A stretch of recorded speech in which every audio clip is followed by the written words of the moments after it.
Iya betul. Dan berkaitan tentang sejarah masuknya Islam ke Nusantara yang akan kita bahas pagi hari ini, di mana kita akan membahas tentang pembahasan yaitu kondisi kepercayaan masyarakat Indonesia pra-Islam, kemudian teori masuknya Islam, dan yang ketiga cara masuknya Islam ke Indonesia, dan yang terakhir yaitu faktor penyebab Islam mudah masuk ke Indonesia dan berkembangnya di Indonesia. Kemudian yang dimana bisa dilihat di halaman 5 tentang kondisi kepercayaan masyarakat Indonesia pra-Islam, yang dimana di sini sebelum masuknya Islam masyarakat tersebut menganut dua kepercayaan, yaitu animisme dan dinamisme.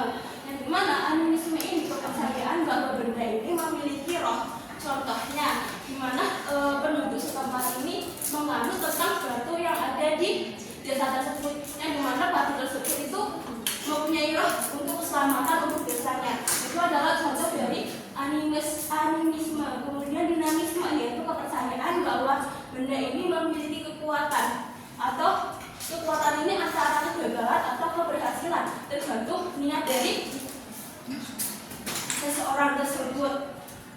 Coba kondisi kepercayaan masyarakat Indonesia sebelum Islam ada dua kepercayaan apa saja? Yang pertama animisme, yang kedua dinamisme. Yang dimana kepercayaan benda memiliki roh itu kepercayaan apa, Mbak Hana? Kepercayaan pra-Islam.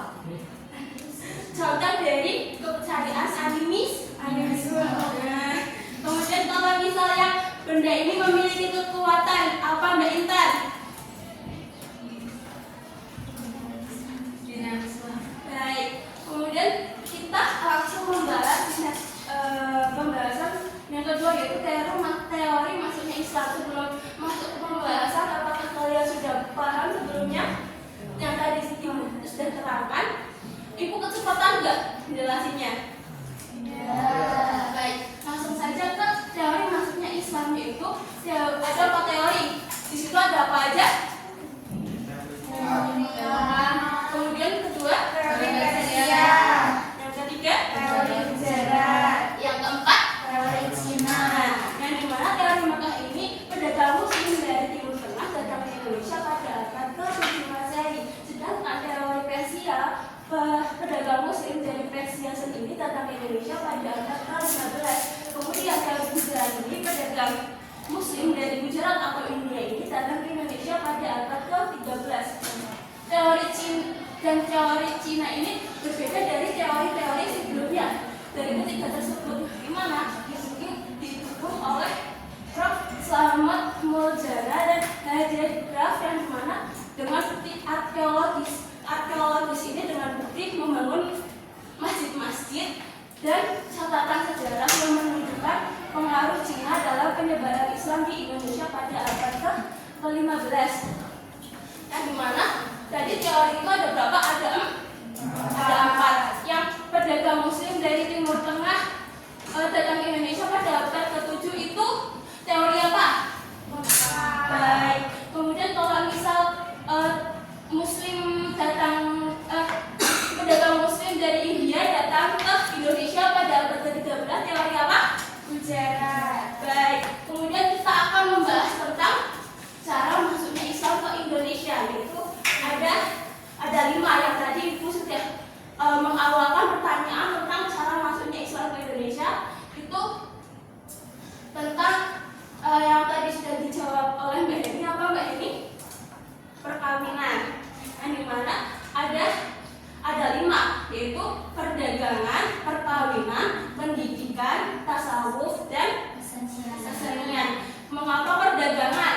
Yang dimana dulu ini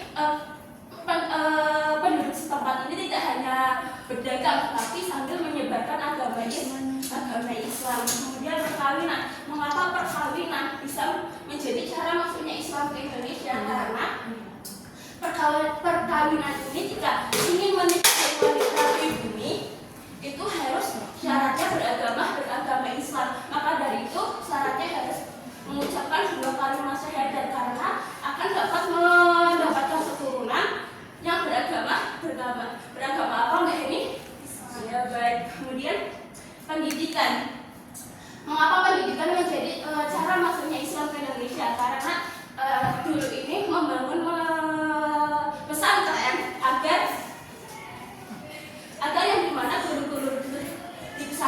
ini mengajarkan pendidikan pada penduduk setempat dengan membangun pesantren. Kemudian mengapa tasawuf karena praktik tentang spiritualitas yang menghubungkan manusia kepada Tuhan, yang dimana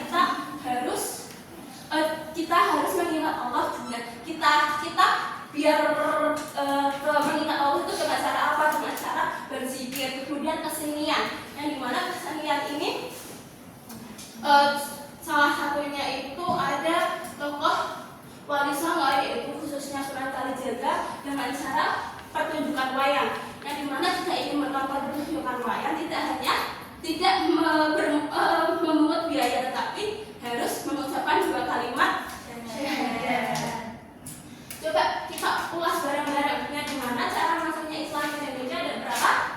Ada 5. Yang pertama perdagangan, kedua perkawinan, ketiga pendidikan, keempat tasawuf, dan yang terakhir kesenian.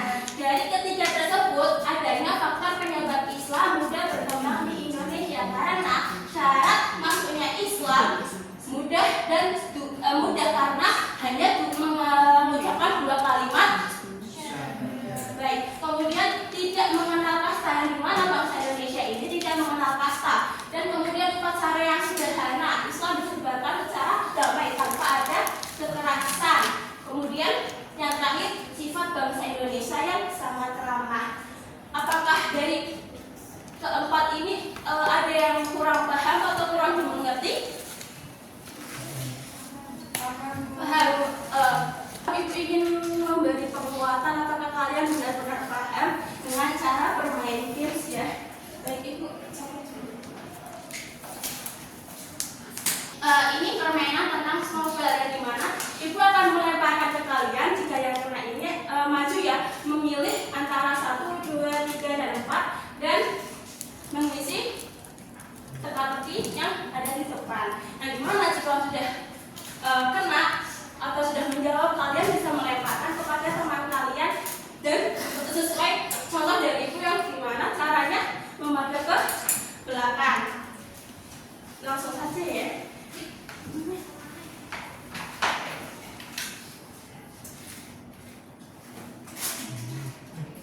Mas, bisa maju ke depan.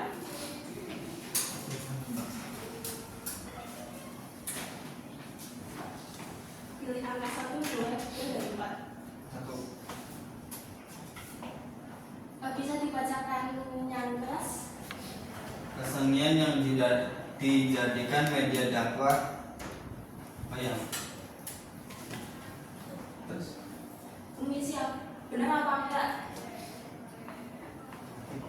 Terus kok? Iya. Apakah jawaban Mas Didi benar? Benar. Kemudian bisa melebarkan tangannya.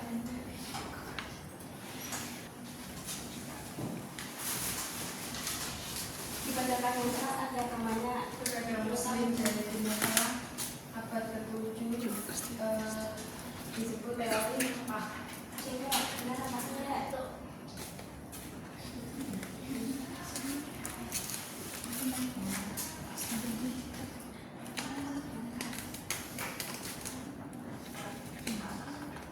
Apakah benar Mekah? Mekah?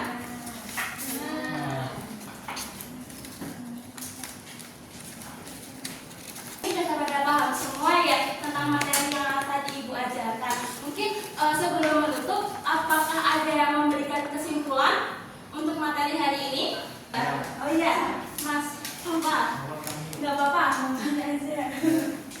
Jadi kita mempelajari mengenai sejarah masuknya Islam di Indonesia itu. Yang pertama itu kondisi pra-Islam di Indonesia menganut animisme, kemudian dinamisme. Nah, kemudian ada banyak teori yang mengatakan tentang masuknya Islam ke Indonesia. Yang pertama ada teori Mekah, kemudian teori Persia, kemudian Gujarat, dan terakhir teori Cina. Kemudian cara penyebaran Islam di Indonesia itu juga ada banyak. Yang pertama melalui perdagangan, pernikahan, kemudian pendidikan, kemudian tasawuf dan kesenian. Kemudian faktor penyebaran Islam itu kenapa kok bisa mudah? Yang pertama, syarat masuk Islam itu sangat mudah, yaitu dengan mengucap 2 kalimat syahadat saja. Kemudian tidak mengenal kasta. Kemudian upacaranya sederhana. Dan selanjutnya Islam itu disebarkan secara damai. Kemudian yang terakhir, sifat bangsa Indonesia itu yaitu ramah-ramah gitu. Baik, kasih aplaus untuk Mas Nabil. Baik, yang dijelaskan kesimpulan dari Mas Nabil itu sangat-sangat benar. Yang dimana kesimpulan hari ini dan hikmah yang bisa kita ambil itu adalah kita harus meningkatkan rasa toleransi karena sikap toleransi dan ramah dan terbuka untuk penyebaran Islam di Indonesia. Baik, mungkin itu saja yang Ibu sampaikan. Sebelum Ibu tutup, kita baca hamdalah bersama-sama. Alhamdulillahirobbilalamin. Semangat untuk kalian, jangan pernah menyerah karena masih ada hari esok. Sekian, terima kasih. Wassalamualaikum warahmatullahi wabarakatuh.